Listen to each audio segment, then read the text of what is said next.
Abra sua Bíblia, Evangelho de João, capítulo 3. Nós vamos ler os versículos 22 a 36.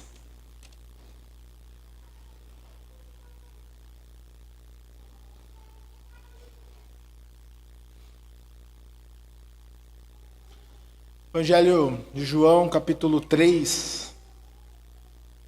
A partir do 22, diz assim, palavra de Deus. Depois disso, Jesus foi com os seus discípulos para a terra da Judéia. Ali permaneceu com eles e batizava. Ora, João também estava batizando em Enom, perto de Salim, porque ali havia muitas águas, e o povo se dirigia para lá e era batizado. Pois João ainda não havia sido preso. Então surgiu uma discussão entre os discípulos de João e um judeu a respeito da purificação. E foram até João e lhe disseram: Mestre, aquele que estava com o Senhor no outro lado do Jordão, do qual o Senhor deu testemunho, está batizando e todos vão até ele. João respondeu: Ninguém pode receber coisa alguma se não lhe for dada do céu. Vocês mesmos são testemunhas de que eu disse: Eu não sou o Cristo, mas fui enviado como seu precursor. O que tem a noiva é o noivo. O amigo do noivo que está presente e o escuta, se alegra muito por causa da voz do noivo, pois essa alegria já se cumpriu em mim. Convém que ele cresça e eu diminua. Quem vem das alturas certamente está acima de todos. Quem vem da terra é terreno e fala da terra. Quem veio do céu está acima de todos e dá testemunho daquilo que viu e ouviu, mas ninguém aceita o seu testemunho. Quem, porém, aceita o seu testemunho, que ele dá, certifica que Deus é verdadeiro. Pois aquele que Deus enviou fala as palavras de Deus, porque Deus não dá o Espírito por medida. O Pai ama o Filho e entregou todas as coisas nas mãos dele. Por isso, quem crê no Filho tem a vida eterna. Quem se mantém rebelde contra o Filho não verá a vida, mas sobre ele permanece a ira de Deus. Amém. Louvado seja o Senhor. João Batista é um personagem de difícil compreensão. Na minha humilde opinião, é difícil entender tudo o que aconteceu com ele. E no texto, quando fala aqui a respeito de João, é a respeito do precursor do Evangelho, João Batista. E talvez você nunca parou para pensar na importância desse personagem. Ele está nessa fronteira do Antigo Testamento com o Novo Testamento. É ele que desnuda, é ele que revela o ministério de Jesus Cristo para a sociedade, para todo mundo. Porque desde Malaquias, mais ou menos 400 anos, onde nós chamamos do silêncio profético de Deus, 400 anos, que nós chamamos também de período interbíblico, onde nenhum homem, nenhum profeta se levantou e declarou: assim diz o Senhor. A profecia ficou ali velada, ficou reservada, ficou guardada.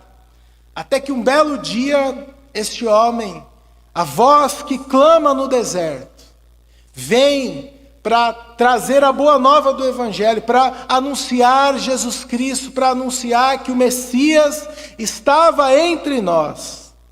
E o que mais me chama a atenção nesse homem é que ele fez o seu serviço, a sua missão, de maneira eficaz. Ele apresentou Cristo ao mundo e deu um passo para trás. Ele não ofuscou a glória do Senhor. Ele apresenta Jesus Cristo. ele apresenta o Salvador do mundo, mas ele mesmo se coloca no seu devido lugar. Ele nos ensina, meus irmãos, João Batista nos ensina essa difícil lição, essa difícil arte, essa complexa arte de nos colocarmos no nosso devido lugar. E talvez uma leitura corriqueira pelos evangelhos nós passamos despercebidos por essa verdade. Por quê? Porque a expectativa de todo o Antigo Testamento, a vinda do Messias, aquele que pisaria a cabeça da serpente, aquele que salvaria o mundo dos seus pecados, aquele que era o desejado, o aguardado das nações, ele estava ali diante de João Batista. E ele se colocou no seu devido lugar. E Jesus diz a respeito dele, a respeito de João Batista, em Lucas capítulo 7, versículo 28, entre os nascidos de mulher, ninguém é maior que João, mas o menor no reino de Deus é maior do que ele. Olha que interessante essa constatação do Senhor. Olha, de todos os profetas, ele é especial, ele é o mais importante. Mas no reino, quem é menor do que ele? É maior. É um jogo de palavras, né? E o que nós entendemos nisso? Esse homem, ele faz o que os profetas desejaram no Antigo Testamento. Eles viram a salvação. E nesse ponto ele é o maior de todos, porque ele apresenta Cristo. É ali na sua geração. E essa geração, meus irmãos, ela foi privilegiada porque ela viu Cristo, ela tocou, ela ouviu os ensinamentos, viu os sinais. Mas, de certa maneira, nós, aqueles que creram, que não viram, né, são maiores do que ele porque creram. Ainda assim, João representa essa antiga aliança, esse tempo onde as pessoas apontavam para Jesus. E no nosso tempo nós podemos ver com os nossos olhos. Mais ou menos as palavras que Jesus disse para Tomé no final do Evangelho de João. Olha, Tomé, você creu porque você viu. Mas felizes aqueles que não viram, bem-aventurados aqueles que não viram, mas mesmo assim creram em mim, creram que eu sou o Messias. João Batista é esse homem com uma mensagem, com o seu testemunho, mas alguém que não atrapalha, que não ofusca o ministério do Senhor Jesus, alguém que não fez nenhum milagre, nenhum sinal, para não mostrar, não atrapalhar, não ofuscar em nada a glória do Senhor.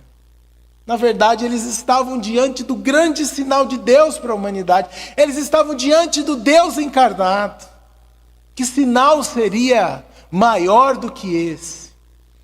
Esse homem, ele é complexo, é difícil entender essa complexidade, esse ministério dele, porque as pessoas, elas têm as suas vaidades, elas têm os seus sentimentos, e nos mostra que João Batista era muito bem resolvido nessa área.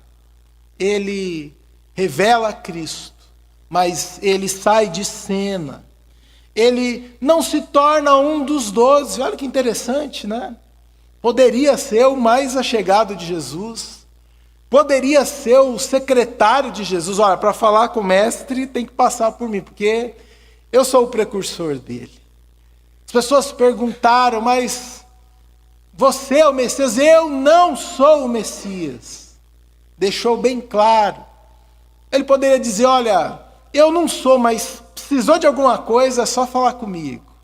Tenho liberdade. Quem mais se aproximou dele fui eu. Não, ele não tem essa atitude diante do Senhor. Ele não se torna um dos 12. E o que nós entendemos, né, que o ministério de João Batista, até a sua prisão e morte, o ministério de Jesus e de João Batista correram em paralelo.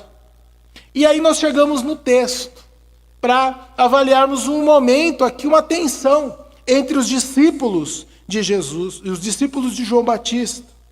Os versículos 22 e 23 aqui do capítulo 3 de João, Jesus estava na Judéia. João estava num lugar chamado Enom, perto de Salim, onde tem muitas águas, muitas fontes. O texto nos mostra que esse momento, óbvio, era antes da sua prisão. E o texto falava que Jesus batizava, mas na verdade, capítulo 4, versículo 2, João, o apóstolo, ele mostra que quem batizava, na verdade, eram os discípulos. E uma discussão acalorada a respeito da purificação, a respeito do batismo. Provavelmente, aqui na reconstrução do texto, versículo 25, entre os discípulos de João e um judeu a respeito da purificação. Provavelmente uma disputa ali, olha, como que é isso? Jesus está batizando, na verdade seus discípulos batizam, João também batiza, qual batismo é melhor? Como que vocês estão com João, mas Jesus é o Messias? E ali uma coisa chata entre os discípulos estava acontecendo. Meus irmãos, eles estavam, na verdade, enciumados. O ciúmes tomou conta do coração daqueles homens. E essa discussão estava rolando. E uma parte aqui, né, abre aspas, essa disputa ou essa luta por poder não faz parte apenas do nosso tempo, onde nós vemos disputas de igrejas ali, um pescando no aquário do outro, olha, a grama é mais verdinha aqui, olha, aqui é melhor isso e aqui. Já na época de Jesus nós já vemos isso. Olha, João, aquele lá que você batizou, ele tem mais discípulos. O pessoal está indo lá para o concorrente. Como isso? Isso não pode. E é interessante, antes de nós continuarmos nesse texto, lembrar do texto de Mateus, capítulo 3, os versículos 13 a 17, um momento especial nos evangelhos, onde Jesus, ele é batizado por João. Capítulo 3, versículo 13, vamos até o 17, diz assim: por esse tempo, Jesus foi da Galiléia para o Rio Jordão, a fim de que João o batizasse. João, porém, quis convencê-lo a mudar de ideia, dizendo: eu é que preciso ser batizado por você, e é você que vem a mim? Como assim? Você é o Messias. Versículo 15. Mas Jesus respondeu: deixe por enquanto, porque assim nos convém cumprir toda a justiça. Então ele concordou. Depois de batizado, Jesus logo saiu da água, e eis que os céus se abriram, e ele viu o Espírito de Deus descendo como pomba, vindo sobre ele. E eis que uma voz dos céus dizia: este é o meu Filho amado, em quem me agrado. Duas coisas são importantes aqui no texto de Mateus. Jesus, ele está reconhecendo o ministério de João Batista, sendo batizado por ele, ainda que na cabeça de João não tinha nenhum sentido fazer aquilo. Como assim? E no texto também nós temos uma evidência da Trindade. O Filho está ali, o Espírito Santo desce sobre ele em forma de pomba, e do céu nós ouvimos a voz: este é meu Filho amado, eu me agrado nele. Jesus estava ali reconhecendo a vida e o ministério de João Batista. Mas no versículo 28, antes do versículo 27, João Batista, ele se pronuncia. Diante daquela discussão, seguir Jesus, seguir João, diante daquela discussão, quem tem mais seguidores, quem tem mais discípulos, então João, ele fala. E olha só o testemunho desse homem. Nas suas palavras, meus irmãos, não havia ali espaço para disputa. Não era um jogo em quem tinha mais popularidade, em quem era mais influente naquele tempo, de maneira alguma. João, calmamente, ele diz: olha, ninguém pode receber coisa alguma se não lhe for dada do céu. Os discípulos não tinham essa consciência que ambos os ministérios vinham de Deus e cada um tinha a sua o seu momento oportuno. Cada um tinha a sua importância. João, ele não está preocupado se a lista dos discípulos que seguiam ele está diminuindo. Porque no nosso tempo isso é uma preocupação muito grande, né? Quantos membros tem lá na sua igreja? Quantas pessoas frequentam lá? E, meus irmãos, olha, tem lugares que o povo esquenta a cabeça e são técnicas, são táticas para que mais pessoas venham e os números, né, quase uma numerolatria, onde o que é mais importante são quantas pessoas seguem você. João Batista, ele diz, olha, 28, vocês estão testemunhas de que eu disse, eu não sou o Cristo, mas fui enviado como seu precursor. Vocês estão sabendo já dessa realidade. Vocês sabem que a minha missão terminou naquele momento, onde eu apresentei a Jesus Cristo para o mundo. Em outras palavras, meus irmãos, João, levou os seus discípulos a olharem para Jesus Cristo. João levou ali aqueles seguidores, aqueles discípulos, a olharem para a glória de Cristo, porque a glória não era do emissário, a glória não era do profeta, a glória era de Jesus. A sua mensagem era apresentar a salvação para o mundo. Em João capítulo 1, versículo 29, este homem diz, eis o Cordeiro de Deus que tira o pecado do mundo. Este é o Cordeiro de Deus. João, ele faz parte desse momento onde uma era está sendo encerrada. O Antigo Testamento está sendo encerrado. Para que novo tempo, uma nova era, a era da igreja, a era onde a graça de Deus seria derramada, o Espírito Santo seria derramado sobre toda a língua, sobre toda a pessoa, sobre toda a carne. Infelizmente, muitos em nosso tempo não conseguem entender essa realidade do reino de Deus e os seus corações se enchem de soberba. Parecem até que eles são o Messias, eles são os escolhidos. Alguns figurões do nosso tempo mostram muito de si mesmos, mas nada do Cristo. E é triste isso, porque multidões se ajuntam diante daqueles que querem ofuscar a glória do Deus Todo-Poderoso.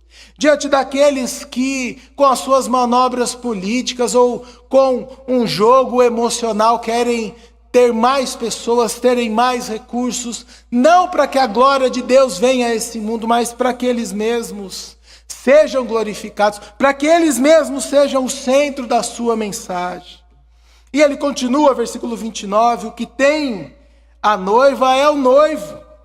O amigo do noivo que está presente e o escuta se alegra muito por causa da voz do noivo.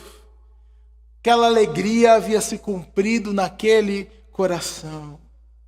Olha, meus queridos discípulos, ele disse, eu sou apenas o amigo do noivo e isso me alegra muito. Me alegra que vocês estão seguindo o Senhor Jesus. Me alegra que vocês se arrependeram dos seus pecados. Me alegra que vocês ouviram a voz de Deus e se converteram dos seus maus caminhos. Esse homem nos ensina que a igreja, ela pertence a Jesus. E nós precisamos sempre revisitar esse tema, porque diante dos nossos pecados e diante de muitas disputas, nós vemos, isso não é novidade para nenhum de nós, pessoas serem manipuladas, pessoas serem enganadas, pessoas, homens e mulheres que são salvos, lavados e remidos no sangue do Cordeiro, mas muitas vezes seguem líderes que não entendem a profundidade desse ensinamento na vida de João. Um homem que não buscou a glória para si. Não há glória na vida desse homem, não há nenhum sinal, não há milagre.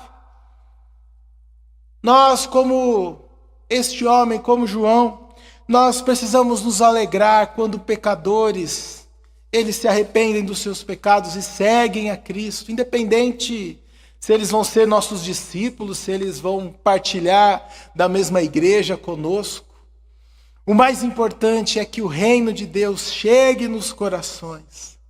E a mensagem aqui desse homem também chega num ponto máximo, quando no versículo 30, ela sintetiza todo esse sentimento, tudo aquilo que estava no coração dele. Convém que ele cresça e que eu diminua. Convém que o reino dele cresça, convém que seus discípulos aumentem, convém que a popularidade do Senhor aumente volumosamente, convém que eu diminua. Eu sou apenas o profeta, o precursor, aquele que clama no deserto.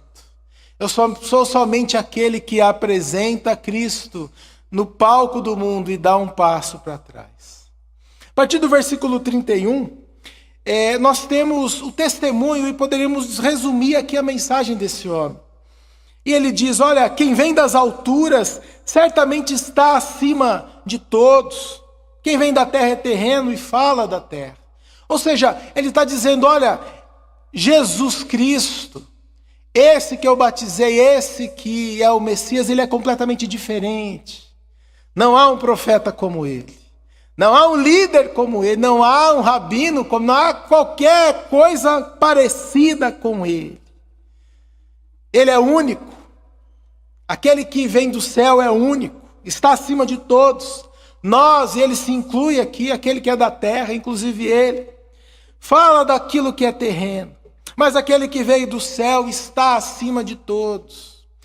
É interessante que algumas pessoas nos evangelhos, eles entenderam com quem eles estavam falando.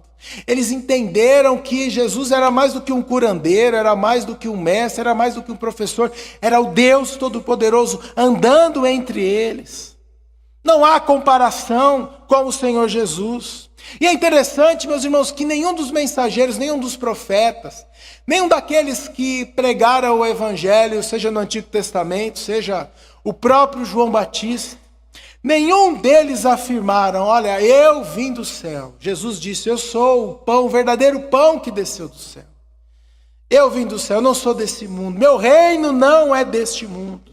Mas ele continua, ele fala a respeito do testemunho do Filho. Versículo 32, ele diz, e dá testemunho daquilo que viu e ouviu. Ele está falando de Jesus, que ele não está trazendo uma mensagem que é dessa terra, que é dele mesmo, mas que é do céu. Mas mesmo assim, ninguém aceita o seu testemunho. O Evangelho de João abre com essa afirmação. O Senhor veio para os seus, mas os seus não o receberam. Os seus o rejeitaram, o crucificaram, o condenaram. Ele está testemunhando que Jesus, ele traz consigo uma nova realidade. Em Jesus uma nova aliança. Em Jesus nós temos um reino que jamais será abalado. A mensagem de João, o testemunho desse homem, é basicamente, olha, quem tem o Filho, quem crê no Filho, tem a vida eterna. Ou seja, vocês estão diante daquele que tem todo o poder, seja nos céus, seja na terra. Nós não podemos esquecer que nós estamos nesse capítulo 3 de João, e aqui nós temos um dos versículos mais importantes, mais utilizados para evangelizar. Provavelmente foi um dos primeiros versículos que você aprendeu e que você memorizou. João 3,16, porque Deus amou o mundo de tal maneira que deu o seu Filho unigênito, para que todo aquele que nele crê não pereça, mas tenha a vida eterna. E esse texto foi falado num contexto, onde um mestre da lei, um doutor da lei, Nicodemos, ele busca o Senhor Jesus e ele quer saber mais sobre o Evangelho. Ele vai à noite até o Senhor, ele não queria ser reconhecido por ninguém. E Jesus vai ao ponto, fala, olha, você precisa nascer de novo. Você precisa nascer do Espírito. O Filho veio a este mundo para todo aquele que nele crê não morra, mas tenha a vida eterna. João Batista sintetiza isso tudo na sua mensagem, versículo 36. Por isso, quem crê no Filho tem a vida eterna. Quem se mantém rebelde contra o Filho não verá a vida, mas sobre ele permanece a ira de Deus. Amém, meus irmãos. Alguns ensinamentos preciosos na vida deste homem, na vida desse precursor do caminho, na vida daquele que teve essa mais gloriosa de todas as missões, que foi apresentar Jesus Cristo para o mundo. Em primeiro lugar, a vida e a mensagem de João Batista nos ensina uma preciosa lição, que nós devemos apontar para Jesus Cristo. Todo o Antigo Testamento aponta para Cristo, sejam as histórias, sejam o próprio Israel, sejam as ilustrações, os tipos que mostram que haveria um rei perfeito, haveria um sacerdote perfeito, haveria um ser humano, um novo Adão perfeito. E como João ele cumpre a sua missão cabalmente. A missão dele havia terminado, é como se ele estivesse dizendo para os seus discípulos: agora sigam o rei, eu já apresentei o rei para vocês. Sigam o mestre, sigam ele é o Cordeiro de Deus que tira o pecado do mundo. E para que seguir o arauto depois que o rei foi apresentado? Tem nenhuma lógica. Tem nenhuma lógica. Não faz sentido seguir o emissário, porque ele é apenas um emissário. Ele apenas traz essa notícia de que o Messias está entre nós, mas nele. E nós também, como pregadores e como homens e mulheres que declaram que Jesus Cristo é o Senhor, em nós muitas vezes há dúvidas, há medo, e muitas vezes há o pecado. Precisamos tratar do nosso pecado, precisamos condenar o pecado. Hoje mesmo minha filha me perguntou: pai, qual que é o desafio maior do ministério? As perguntas, né? Meu Deus. Qual é o maior desafio do ministério pastoral? Eu falei: olha, filha, é que eu preciso primeiro lidar com o meu pecado, para depois falar do pecado alheio. Eu preciso tratar, eu preciso ter essa consciência.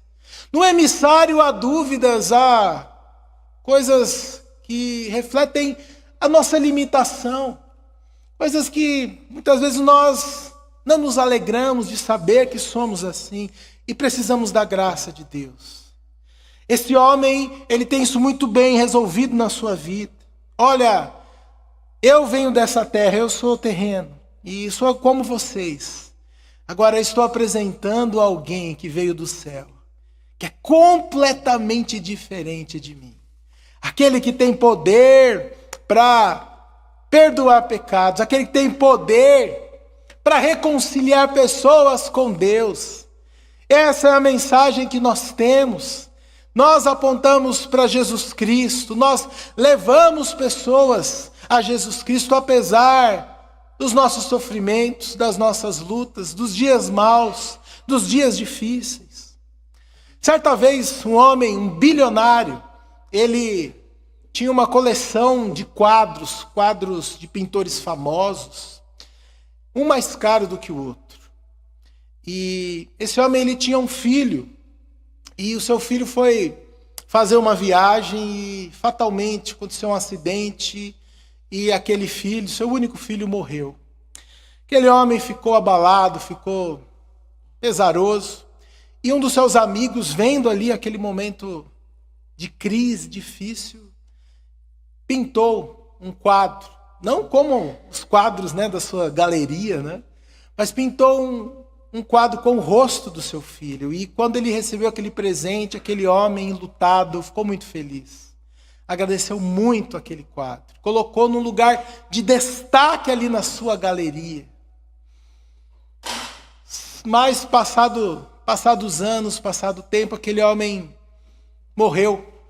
E no seu testamento, ele tinha deixado ali com o seu mordomo, curador ali da sua obra, ele disse que todos os quadros eram para ser leiloados e todo o lucro ser destinado às instituições de caridade. Então, fizeram assim, um belo dia, muitas pessoas, a classe alta estava lá para comprar aqueles quadros de pintores famosos. E então, o leiloeiro começa aquela exposição com o quadro do filho dele, que não tinha, nem chegava nem perto do valor daqueles outros quadros, né? E ali todo mundo meio constrangido, o que é isso, tal, e ninguém dava nenhum lance. Foi então que um homem lá do meio deu um lance, arrematou aquele quadro rapidamente. Então o mordomo interrompeu aquele leilão e disse: o leilão está encerrado. Aí todo mundo: mas como? Viemos tão longe para comprar esses quadros. E aí então ele pega o testamento e ele lê: quem tiver o filho tem tudo. Era uma pegadinha. Quem tiver o filho, quem viu o valor que eu tinha nesse quadro, vai receber todos os outros. Meus irmãos, nós temos o quadro mais importante. Nós temos a mensagem mais revolucionária de todos os tempos. Eu e você somos porta-vozes deste reino, esse reino que não pode ser abalado. Muitas vezes nós somos abalados. Muitas vezes nós deixamos de apontar a Jesus Cristo. Muitas vezes questões secundárias tomam conta do nosso coração e da nossa mente. Mas nós não podemos nos esquecer de que se nós estamos aqui, se ainda nós não partimos para a glória, ainda com as nossas limitações e pecados e lutas, nós temos o Filho. Nós podemos apontar esse glorioso caminho de salvação que só há em Jesus Cristo. João Batista nos ensina que cada um de nós deve apontar para Jesus Cristo. Mas esse homem também nos ensina que precisamos ter consciência da nossa missão. E a pergunta nessa noite: você tem consciência do seu chamado? Tem consciência de que isso não é opcional na nossa vida, isso não é, se tudo der certo, o nosso testemunho, o nosso ministério de levar Cristo para o mundo. E às vezes nós queremos enfeitar, né, como se diz, enfeitar o pavão, né? Queremos enfeitar a mensagem do Evangelho, queremos mostrar para o mundo algo que muitas vezes é desnecessário, totalmente desnecessário, porque o que o mundo precisa é de uma explicação clara a respeito do senhorio de Cristo, que Ele veio a esse mundo para nos perdoar e que o amor dele é maior do que todas as coisas. Não há muitos atrativos naquele que apresenta Cristo ao mundo, em João Batista. Não há atrativos nele. Em Marcos capítulo 1, aquele homem usa roupas de pele de camelo, tem um cinto de couro, a sua comida, gafanhotos e mel silvestre. Você sabe como faz? Você dá uma tostadinha no gafanhoto, deixa ele crocante, passa no mel, uma delícia. Emagrece também. Tá? A sua mensagem não floreava muito, era uma mensagem de arrependimento. Arrependam-se dos seus pecados. Creiam em Deus. Já pensou se você visse João Batista num podcast essa semana? Podcast do João Batista. E aquele homem lá com aquela barba, perna de gafanhoto para todo lado, aquela roupa totalmente fora, desalinhada. E ele falando: raça de víboras. Vocês acham que vocês vão escapar do juízo de Deus? Talvez você nas suas infinitas rolagens ali, vamos para a próxima, né? Esse aqui tá muito pesado, esse conteúdo. Não havia nada atrativo naquele homem para que as pessoas fossem convencidas, ou argumentos elaborados para que mais e mais discípulos seguissem ele. Pelo contrário, olha, se vocês estão seguindo a Cristo, amém. Essa era a minha missão. Convém que ele cresça. Convém que eu diminua. O ensinamento desse homem é precioso. Ele nos ensina que nós devemos ter fidelidade. Fidelidade ao nosso chamado. Fidelidade ao Senhor que nos salvou. E que nós não somos os salvadores deste mundo, nós apenas apontamos para Ele. Nós apenas indicamos o caminho. Nós apenas apresentamos a Jesus Cristo. E damos um passo para trás. Nós não podemos salvar ninguém, mas nós podemos ter uma consciência muito pontual de quem é Cristo, do seu poder, que pode restaurar homens e mulheres, que podem fazer pecadores ali em homens e mulheres santificados para a sua glória. E por último, meus irmãos, João Batista nos ensina que nós fazemos parte do grande plano de Deus para a humanidade. Ele não era o Messias, mas ele é apenas uma pincelada nesse grandioso quadro, o quadro da história da redenção. Eu e você, nós somos coadjuvantes deste reino, deste grande enredo. Não há glória na sua vida, no seu ministério, a sua morte na prisão, um momento ali difícil também, sem glória, não vieram anjos e levaram esse homem para o céu, nem passou uma carruagem de fogo e o levou para a eternidade, pelo contrário, decapitado na prisão, pelo capricho de Herodias, porque também sobrou para Herodes e Herodias, ele condenava o pecado deles. Não houve glória naquele homem, para que ele não ofuscasse a glória do Deus Todo-Poderoso. Não houve nada naquele homem que atraísse de fato as multidões, a não ser a mensagem do Evangelho. Meus irmãos, nós temos aqui lições preciosas e todas as vezes que eu penso nesse profeta, nesse homem, eu penso na minha existência, na minha vida, ainda onde eu preciso ser quebrantado, ainda onde talvez o orgulho, a vaidade, e nós temos que tratar isso no nosso coração. Porque às vezes a vaidade e o orgulho tomam conta do coração do discípulo e ele se acha não tão importante como a mensagem, mas ele se acha alguma coisa dentro do reino e busca ali talvez um reconhecimento, faz parte da nossa natureza humana pecaminosa. Faz parte de vivermos essas disputas que na verdade não levam a nada. João Batista é esse exemplo, que não ofuscou a glória do Deus Todo-Poderoso, que com a sua mensagem viva, uma mensagem que era muito além das palavras, mas uma mensagem que ele mesmo era a própria mensagem. Nos ensina o nosso devido lugar no reino de Deus. Gostaria de fazer uma citação, um livro que tem falado muito ao meu coração já há alguns anos, e esse livro também, Vida e Carreira, já se tornou um roteiro aí para os grupos pequenos, fazendo uma propaganda, né? Você pode estar também bebendo dessa fonte. E no capítulo aqui que o David Wong, o autor, ele fala a respeito de João Batista, é muito inspirador. Esse é um dos capítulos e um dos personagens que mais me pega.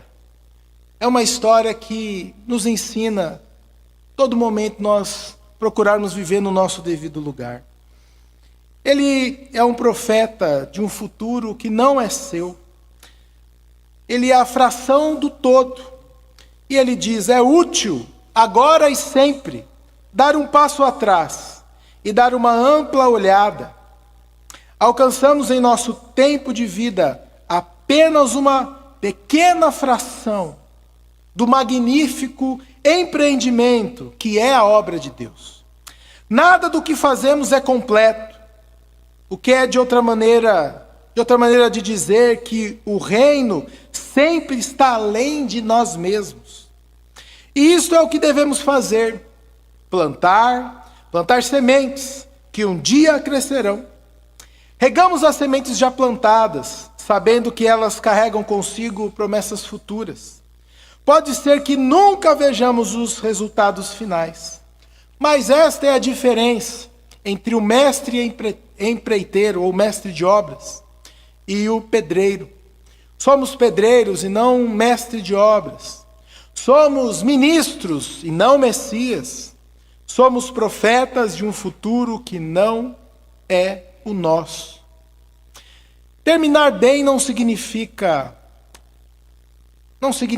fazer tudo.